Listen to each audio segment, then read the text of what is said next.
दिनर top 20 खबर उपर आसंतु नजर पकाइबा वीडियोटी को शेष पर्यंत देखंतु। मात्र किछि समय मध्य जानि परिबे आज दिनर संपूर्ण खबर। ता पूर्व चैनल नुआ आस्थिले चैनल को सब्सक्राइब करी पाखरे थिबा बेल आइकन को ऑन करी रखंतु। एमिति सबुदिन लेटेस्ट न्यूज सर्वप्रथमे देखिबा पई। तेबे आसंतु संपूर्ण खबर उपरे नजर पकाइबा। आजिर प्रथम खबर एणिकी ब्यान हब समस्त डीजे गाड़ी रास्तारे आ गड़िबनी। डीजे बाहागर हेउ कि पर्वपर्वाणी एथर सबु जगार ब्यान हब। डीजे गाड़ी उपरे सरकार लगाइले अंकुश। मोटर जानर बेआईन ढांचा परिवर्तन उपरे हेब कार्यानुष्ठान। वाणिज्य परिवहन मंत्री निर्देश रे जारी है सर्कुलर। गाड़ी रे मन इच्छा उच्चता दैर्घ्य प्रस्थ वृद्धि पाई परिबा नाही। मोटर जान आईन अनुसार आरसी फिटनेस बातिल हेब एवं जरिमाना भी लागिबो। परवर्ती खबर ओडिशा सरकारक बड़ घोषणा एनिकी पुरी समुद्र कूल निकटरे हेब विश्वस्तरीय अंडर वाटर मेराइन एक्वेरियम प्रकल्प माध्यम मेराइन टूरिज्म को प्रोत्साहन देबे सह शिक्षा संरक्षण और बहुमुखी विकास उपरे गुरुत्व दियाजिबो। मत्स्य और पशु संपद विकास विभाग एही प्रकल्प पई एक्सप्रेशन ऑफ इंटरेस्ट आह्वान करिछि। एहा पब्लिक प्राइवेट पार्टनरशिप मॉडल रे निर्मित हबो, जेउथिरे एक घरोई संस्था निर्माण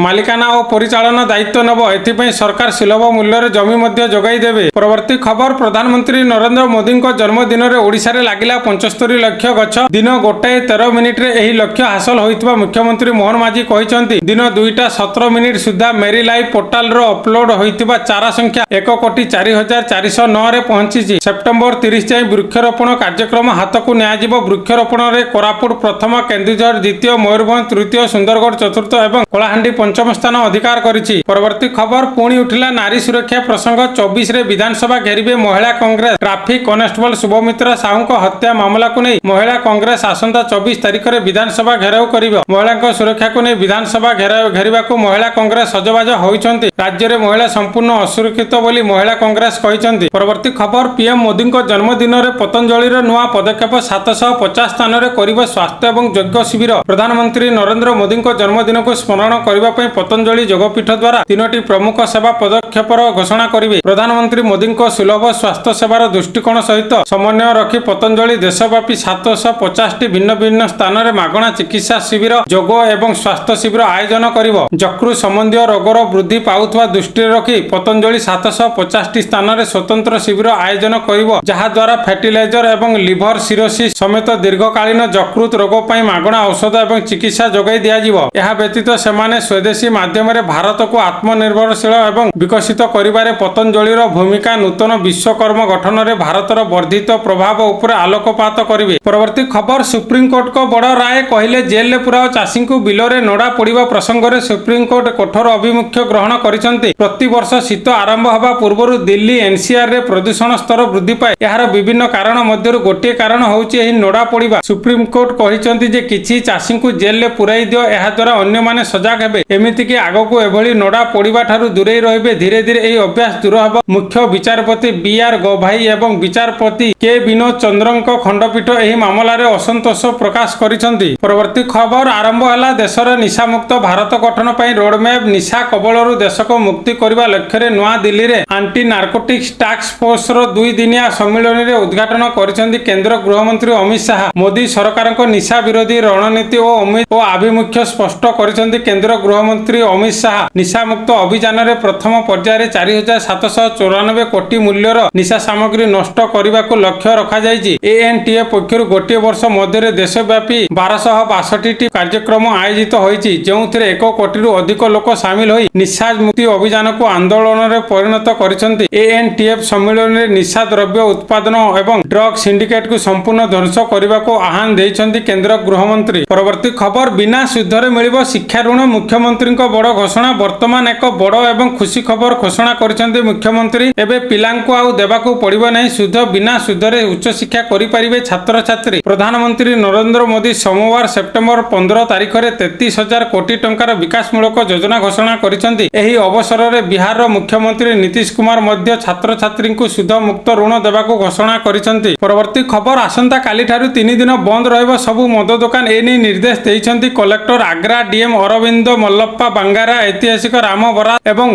जनकपुरी महोत्सव को नहीं एही निर्देश जारी करिसंती। निर्देश अनुसार जनकपुरी महोत्सव क्षेत्र में समस्त मद दुकान अर्थात कमलानगर एवं आखापाख सबु अंचल सेप्टेम्बर 18 रु 20 तारिख पर्यंत बंद रहिबो। परवर्ती खबर सीबीएसई छात्र छात्री आसिला झटका। एणिकी छात्र छात्री माने 75% रु कम एटेंडेंस थिले देई पारिबेनी बोर्ड परीक्षा। जो ଛାତ୍ରଛାତ୍ରୀମାନେ 2026 ମସିହାରେ ଦଶମ ଏବଂ ଦ୍ୱାଦଶ ଶ୍ରେଣୀ ବୋର୍ଡ ପରୀକ୍ଷା ଦେବେ ସେହି ଛାତ୍ରଛାତ୍ରୀଙ୍କ ପାଇଁ 75% ସ୍କୁଲ ଆଟେଣ୍ଡାନ୍ସ ଥିବା ବାଧ୍ୟତାମୂଳକ ହୋଇଛି। ଆଟେଣ୍ଡାନ୍ସ ଏବେ ସିଧାସଳଖ ଇଣ୍ଟରନାଲ ମୂଲ୍ୟାଙ୍କନ ସହିତ ସଂଯୁକ୍ତ ହେବ, ଯାହା ଫଳରେ ଛାତ୍ରଛାତ୍ରୀମାନଙ୍କୁ 2 ବର୍ଷର ନିୟମିତ ଆଟେଣ୍ଡାନ୍ସ ବାଧ୍ୟତାମୂଳକ ହେବ। 2026ରେ ସିବିଏସ୍ଇର ଦଶମ ଏବଂ ଦ୍ୱାଦଶ ବୋର୍ଡ ପରୀକ୍ଷା ହେବ। ସେମାନଙ୍କୁ ଅତି କମରେ 75% ସ୍କୁଲ ଥିବା ଦରକାର ବୋଲି ବୋର୍ଡ ସୂତ୍ରରୁ ପ୍ରକାଶ ପାଇଛି।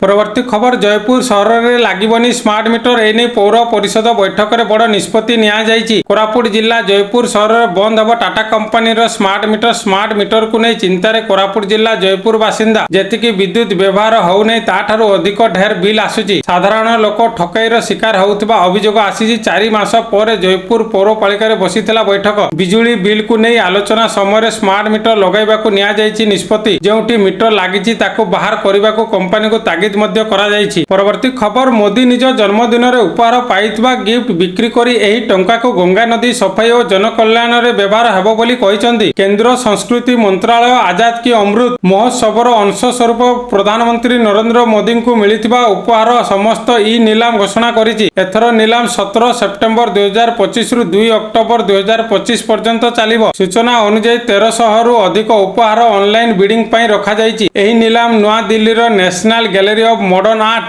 NGMA ଦ୍ୱାରା ଆୟୋଜିତ ହୋଇଛି। ଲୋକମାନେ ଏହି ନିଲାମ କିଣିବା ପାଇଁ ଅଫିସିଆଲ ୱେବସାଇଟକୁ ଯାଇ ଏହି ସାଂସ୍କୃତିକ ଐତିହାସିକ ସାମଗ୍ରୀ ଉପରେ ବିଡିଂ କରିପାରିବେ। ପରବର୍ତ୍ତୀ ଖବର, ନିର୍ବାଚନ କମିଶନଙ୍କ ବଡ଼ ଘୋଷଣା। ଏଥର ଇଭିଏମରେ କଳା କି ଧଳା ନୁହେଁ, ରହିବ ପ୍ରାର୍ଥୀଙ୍କ ରଙ୍ଗୀନ ଫଟୋ ଏବଂ ସିରିଏଲ ନମ୍ବର। ଏହା ବିହାର ବିଧାନସଭା ନିର୍ବାଚନ ଠାରୁ ଆରମ୍ଭ ହେବ। ନିର୍ବାଚନ commission electronics voting machine EVM ବାଲାଟରେ ପ୍ରାର୍ଥୀଙ୍କ ଫଟୋ ରଖିବାକୁ ନିର୍ଦ୍ଦେଶ ଜାରି କରିଛନ୍ତି। ଏହି ପରୀକ୍ଷଣ ପ୍ରାରମ୍ଭରେ ବିହାରରେ କରାଯାଇଛି ଏବଂ ପରେ ଏହାକୁ ଅନ୍ୟ ରାଜ୍ୟଗୁଡ଼ିକୁ ବିସ୍ତାର କରାଯିବ ବୋଲି କହିଛନ୍ତି। ପରବର୍ତ୍ତୀ ଖବର, ପ୍ରଧାନମନ୍ତ୍ରୀ ମୋଦିଙ୍କ 75ତମ ଜନ୍ମଦିନରେ ଆମେରିକାର ରାଷ୍ଟ୍ରପତି ଡୋନାଲ୍ଡ ଟ୍ରମ୍ପ ପ୍ରଧାନମନ୍ତ୍ରୀ ନରେନ୍ଦ୍ର ମୋଦିଙ୍କୁ ଫୋନ କରି ଜନ୍ମଦିନର ଶୁଭେଚ୍ଛା ଜଣାଇଛନ୍ତି। ପ୍ରଧାନମନ୍ତ୍ରୀ ମୋଦିଙ୍କୁ ଜନ୍ମଦିନର ପୂର୍ବ ସନ୍ଧ୍ୟାରେ ଟ୍ରମ୍ପ ଫୋନ କରି ଶୁଭେଚ୍ଛା ଜଣାଇଥିଲେ। ଟ୍ରମ୍ପଙ୍କ ଜନ୍ମଦିନର ଶୁଭେଚ୍ଛା ଏବଂ ପ୍ରଧାନମନ୍ତ୍ରୀ ମୋଦିଙ୍କ ପ୍ରତିକ୍ରିୟା ବିଷୟରେ ସୋସିଆଲ ମିଡିଆ ପ୍ଲାଟଫର୍ମ ଏକ୍ସରେ ସେୟାର କରାଯାଇଥିଲା। ପ୍ରଧାନମନ୍ତ୍ରୀ ମୋଦି ଏକ୍ସରେ ଲେଖିଛନ୍ତି, ମୋର ବନ୍ଧୁ ରାଷ୍ଟ୍ରପତି ଟ୍ରମ୍ପ, ମୋର 75ତମ ଜନ୍ମଦିନରେ ଆପଣଙ୍କ ଫୋନ କଲ୍ ଏବଂ ହାର୍ଦ୍ଦିକ ଶୁଭେଚ୍ଛା ପାଇଁ ଧନ୍ୟବାଦ। ପରବର୍ତ୍ତୀ ଖବର, ରେଳବାଇ ଅକ୍ଟୋବର 1ରୁ ଅନଲାଇନ ଟ୍ରେନ୍ ଟିକେଟ ବୁକିଂ ବ୍ୟବସ୍ଥାରେ ପରିବର୍ତ୍ତନ କରିବାକୁ ଯାଉଛି। ଆସନ୍ତା ମାସଠାରୁ ସାଧାରଣ ବର୍ଗର ଟିକେଟ ସଂରକ୍ଷଣ ପାଇଁ ମଧ୍ୟ